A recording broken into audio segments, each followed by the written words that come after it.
Saudaraku sekalian yang budiman, para pengurus Garda Wali Songo, anggota, simpatisan, dan khalayak dimanapun berada. Assalamualaikum warahmatullahi wabarakatuh. Semoga sehat, sejahtera selalu nggih untuk semuanya.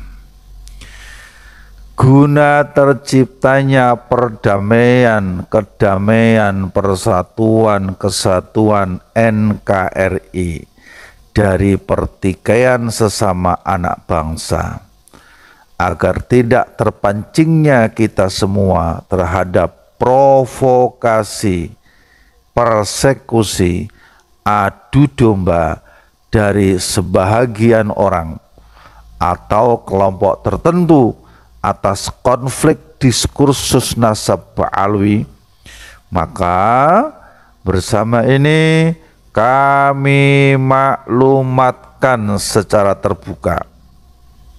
Satu, bahwa masalah nasab ba'alawi itu sebetulnya adalah hal yang sangat sederhana, yang bermula dari pernyataan seseorang atas dirinya yang secara terbuka dan jumawa mengaku sebagai cucu dzurriyyah Nabi Shallallahu Alaihi Wasallam.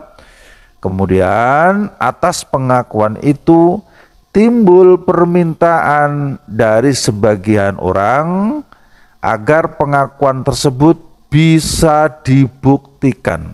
Sebab dalam kajian ilmu nasab yang secara runut dan terbuka dari beberapa kitab nasab, bahwa orang-orang yang mengaku sebagai cucu keturunan dzurriyyah Nabi tersebut, yang kemudian hari dikenal dengan istilah Ba'alwi atau Bani Alawi, yang nasab dari leluhur mereka yakni Abdullah atau Ubaidillah tidak terkonfirmasi sebagai dzurriyyah Nabi Shallallahu Alaihi Wasallam. Yang kedua, atas permintaan pembuktian tersebut rupanya kurang disambut baik dengan bukti-bukti yang nyata dari kalangan mereka, baik itu secara langsung, yakni melalui forum-forum musyawarah, perdebatan yang undangannya tidak mereka hadiri. Dalam hal ini yang kami maksud adalah Maktab Daimi Robitoh Alwiyah sebagai penanggung jawab atas terbitnya syahadah nasab Ba'alawi, atau secara tidak langsung melalui medsos, sehingga akhirnya semakin merembet meluas dari diskursus nasab yang bersumber atas kitab nasab hingga kemudian kepada kajian sejarah, filologi, genetika, tes DNA, bahkan kajian rijalul hadis dan lain-lain. Yang ketiga, atas hal-hal tersebut di atas, maka terjadilah doktrin-doktrin negatif yang mengatakan bahwa pembenci habaib adalah dajjal dan lain sebagainya. Fitnah, bahkan framing-framing busuk yang bisa memecah belah dan adu domba umat hingga playing victim. Tahu playing victim ya? Playing victim itu seolah-olah mereka adalah korban fitnah dan lain-lain tentunya. Nomor 4, pada poin di atas, jika merasa benar akan adanya fitnah, merasa didolimi, dicemarkan atau sejenisnya, maka seyuknya laporkan ke pihak berwajib. Yang nomor 5, pada nomor 4 di atas, pada laporkan pihak berwajib, dalam hal ini belum dilakukan Justru yang ada adalah framing-framing busuk seperti pada poin nomor 3 di atas.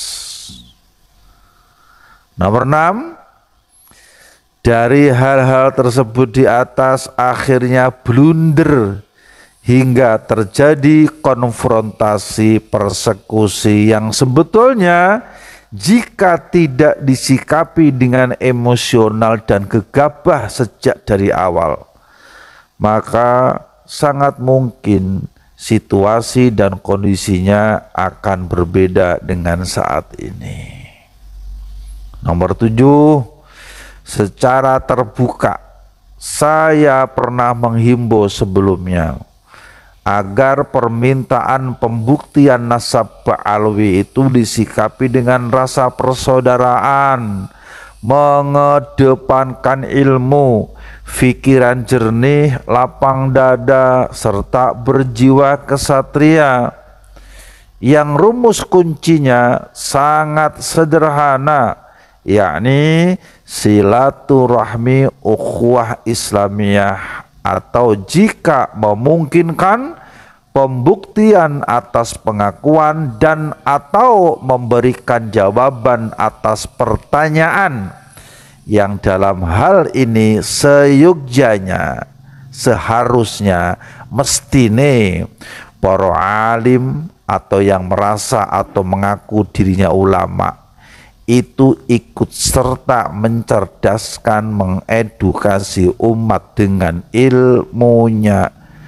bukan malah ikut-ikutan memprovokasi umat, memprovokasi jamaah, memprovokasi santrinya, menebar kebencian antar ulama hingga menghasut dengan cerita-cerita kualat untuk membodohi umat dan saling curiga, saling benci satu dengan yang lainnya.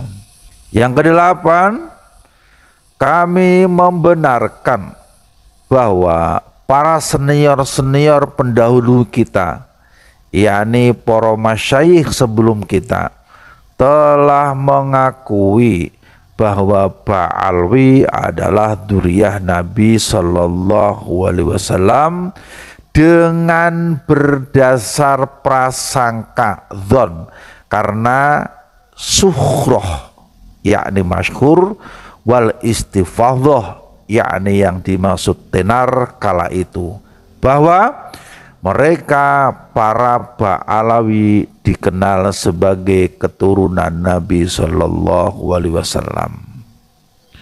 Nomor 9, atas dzon prasangka dari syukhroh wal istifadhah tersebut di atas,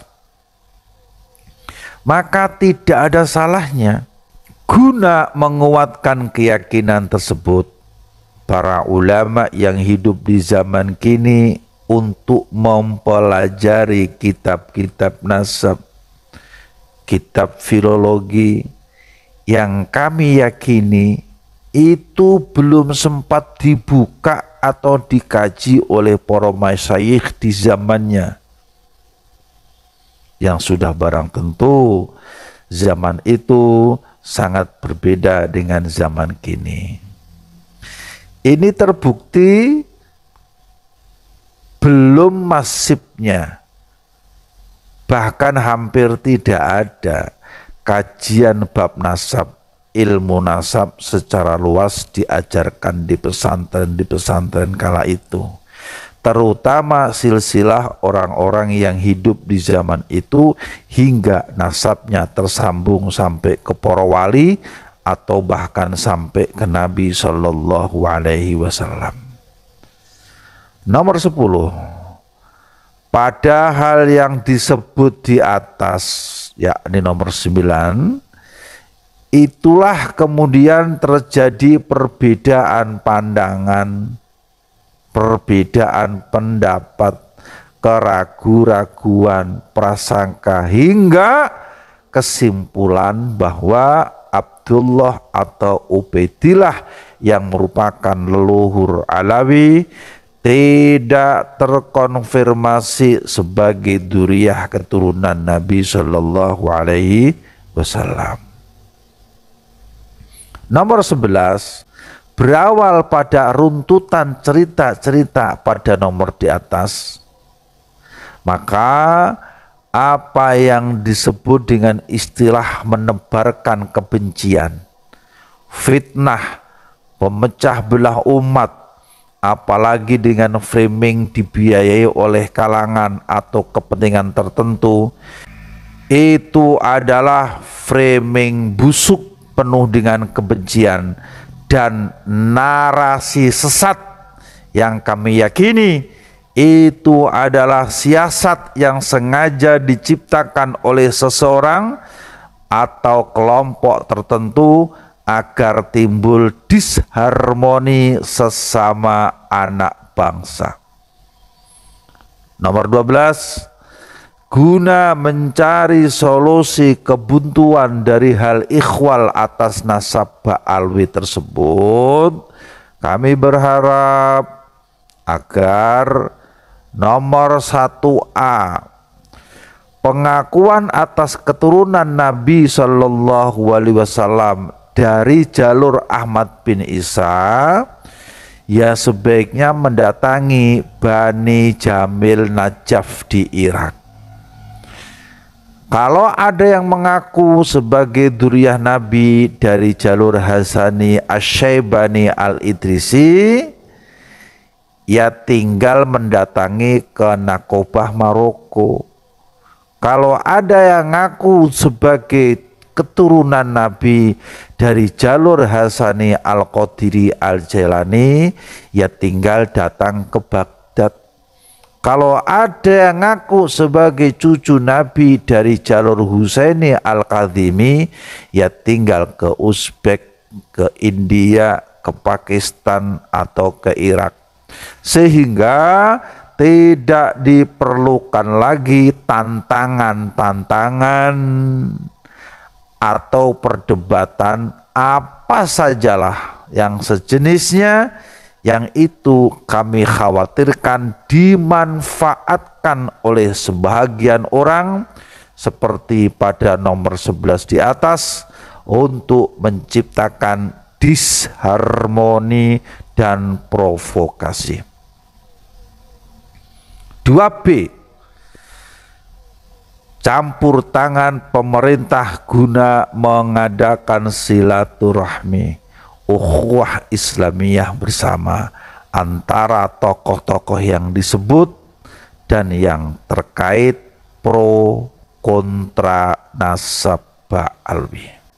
Yang ke-13, saudaraku sekalian, demikian himbauan secara terbuka ini kami sampaikan agar menjadi perhatian untuk tetap menjaga persatuan, kesatuan, perdamaian, hindari caci maki dan kebencian, utamakan tabayun jika terjadi permasalahan, perselisihan, serta lakukan koordinasi dengan pihak keamanan setempat dan dengan saudara kita satu yang lainnya agar tetap terhubung langsung dengan satu nomor pelayanan kami 24 jam yang nomornya bisa didapat melalui ketua atau sekretaris DPW atau DPC masing-masing di daerahnya.